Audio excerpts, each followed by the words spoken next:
And now to conclude the episode, we have the My Android Journey section. And this week, as already trailed, and you've heard from already, but it comes to us from the creator of Live Accessible, Carrie Morales. Carrie.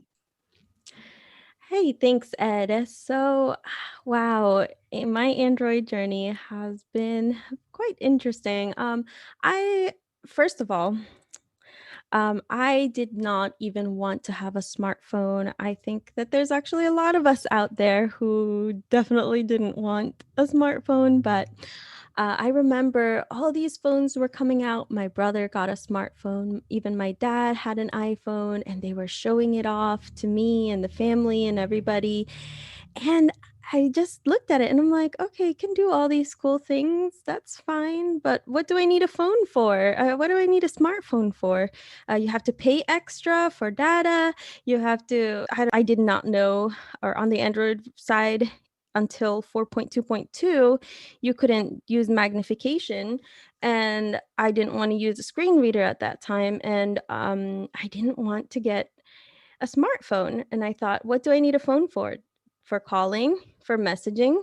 And also, I had a phone that had buttons, and it was one of those ones that you could slide out the keyboard. And I loved my phone. I all through high school, I used to type so fast under the table in my bag or in my purse, when we're not supposed to have our cell phones or anything. And I could type so fast and I knew how to navigate that without even looking at the phone. And so I would be texting, I would be doing all these things. And I'm like, if I have a touch screen, how am I going to do that? Ah, Carrie, even you doing that kind of thing, huh? Hiding that phone under the table. Oh boy. Yeah, everybody did that. Oh my. Anyway, I ended up doing my own research on YouTube. And you know how YouTube can be. You get sucked into a rabbit hole and you start looking at video after video after video. And then I just got trapped in this Android universe of all these smartphones and comparisons of different phones and what you could do. My sister at the time, she's also visually impaired like me, and she had an iPhone 4 and they had Zoom on there. But the my frustration with the Zoom on iPhone is that, especially at that time with an iPhone 4, it had I don't know, a 4-inch screen or something, and you had to use 3 fingers, and you had to do a 3-finger double tap to zoom in, and to move around the screen you had to pan around with 3 fingers. And so my frustration was, this is such a small screen and I'm going to use 3 fingers to block the screen to move around, and this is silly. And then I found a video. I think it must have been Sam from The Blind Life, and explaining how to use the magnification on Android. And I was like, wow, okay, you only need 1 finger or at the most 2 fingers. And they had bigger screens, and that was very exciting. At the time, iPhones had LCD screens. And I mean, it wasn't until iPhone 10 that they moved over to OLED. Um, and so for me, I wanted the bigger screen and I wanted an OLED screen.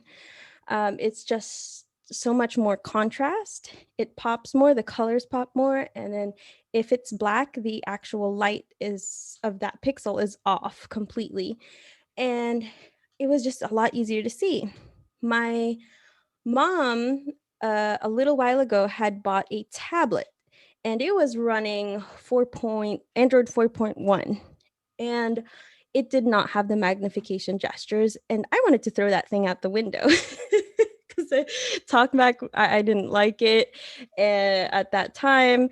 I probably didn't know how to use it very well. And just the fact that even if you crank up the font size, it just was not the best experience.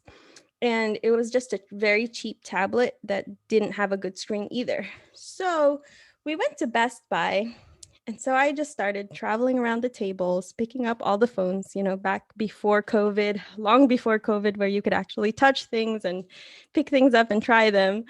And I found the Samsung area.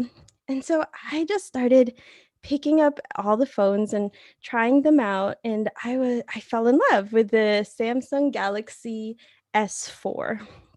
And actually, I believe that was my first Best Buy credit card, like my first actual credit card that was in my name. And so I jumped on it and I got the S4. And ever since then, I just absolutely fell in love with Android. All the customization, everything that you could do with it.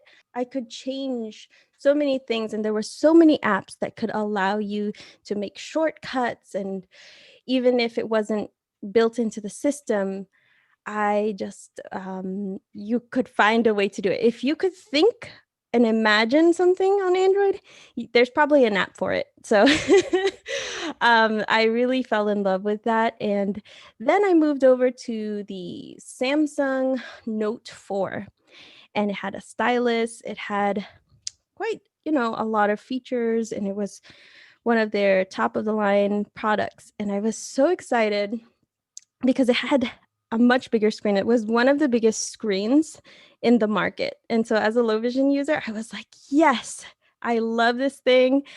But then I started watching more YouTube, of course, and I started getting frustrated with Samsung. There's so many features, and I really love Samsung. I started getting frustrated with Samsung, and it had all these features, which were great. But at the same time, a lot of those features did not work together. And then every time I wanted to turn on one of the features that it had, like some gestures that you could do in the air or something, it would turn off magnification, or it couldn't work with voice assistant or talkback. And I'm like, well, what is this?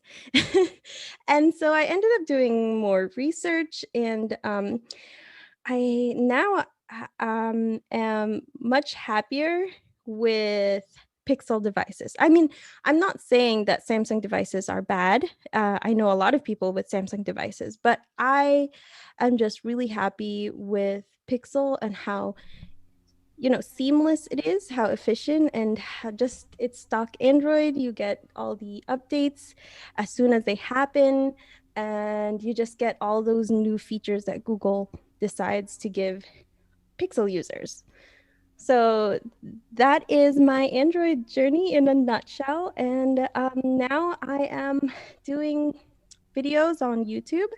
A lot of them are about Android, and I have a talkback series on there. It's mostly, my channel is called Live Accessible. It's mostly geared for low vision or visually impaired users out there, but also, I do have quite a few people who are totally blind who follow me, and I have about over 5,000 subscribers now, and it's very exciting. I love sharing about technology, assistive technology, just technology in general, but also just anything about, blindness or visually impaired related in the community, and just encouraging others to live the life they want.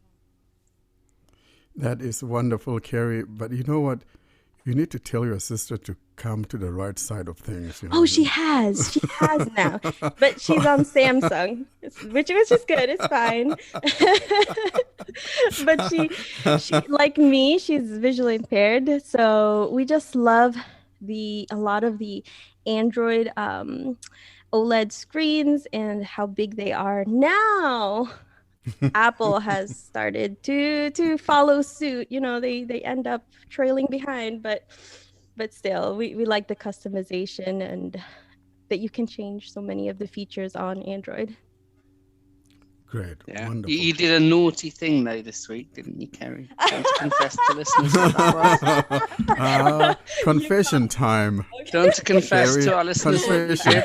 did. Come on, you'll feel better. It'll cleanse the soul. Come on. Thank you. Thank you. Now, Carrie, come to Okay, the father, and now you need to confess. Okay, so I am a die-hard Android user, okay? But because of the fact that I am a creator and I do have a lot in my community that use iOS. And I mean, I do know how the basics of iOS. And since my husband decided to get a new iPhone, he graciously gave me, I took it, his old iPhone 10. And this past week, I did a very hilarious live stream where I set up my new iOS device for the first time. It did not go super smoothly. But I did have quite a few people come on board on StreamYard with me, and they were supposed to help me, but they ended up laughing at me. And some of them encouraged me to throw the iOS device out the window. But I mean, I want to have both, but I can never see a world where I will be, just using an iOS device. It's going to be my second device, and like more of a backup one, and one that I just want to know how to use. And honestly, to be honest, the when did I do that stream? Like 2 days ago, I I think a couple of believe. days ago, yeah. And I still cannot log into my Apple ID, and I cannot download any apps, and I haven't tried. And it's just sitting on my night table, and I don't think I've picked it up, and I'm not sure if it is even still has charge. You have been Well, justified. Carrie, you've shown great bravery and honesty, confessing in front of millions of users. And I think, Warren, can we absolve her? Austin, can we absolve Carrie? That was the most entertaining stream ever. At the end, I thought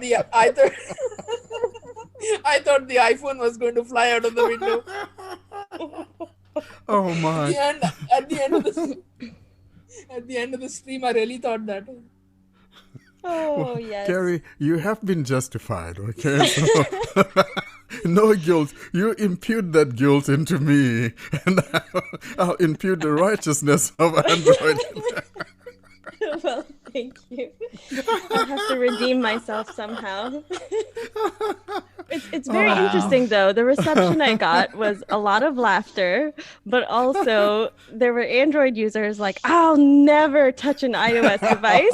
And then the iOS users saying, oh, you finally joined the iOS team. And I'm like, neither of those are. Where's Yannick? I want to hear a dump on the air, Oh my goodness. Oh my gosh. Beautiful. Excellent. Thanks very much, Carrie.